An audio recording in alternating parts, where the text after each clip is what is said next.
ভোটের মাঠের কি অবস্থা? ভোটের মাঠে আমরা দেখছি যে নারী প্রার্থীরা তারা বাধার সম্মুখীন হচ্ছে প্রথমেই।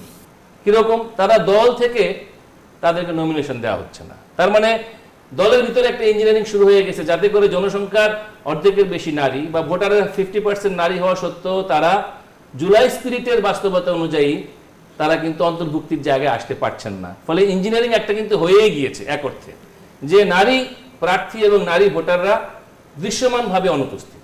জি, এক্ষেত্রে সরকারের কিছু করার ছিল কিনা?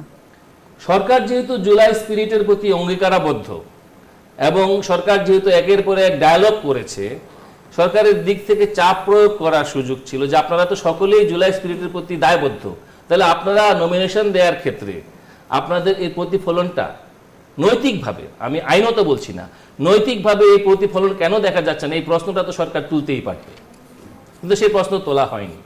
এবং একই রকমভাবে নির্বাচনের আগে আইন শৃঙ্খলা পরিস্থিতিকে স্বাভাবিক করার জন্য যে পরিমাণ অবৈধ অস্ত্র বাইরে রয়ে গিয়েছে, যার জন্য আপনার পরপর কয়েকবার ডেভিল হান্ট বলে অপারেশন হলো, সেই অপারেশনের অস্ত্র উদ্ধারের কাজটা ঠিক মতো হয়নি।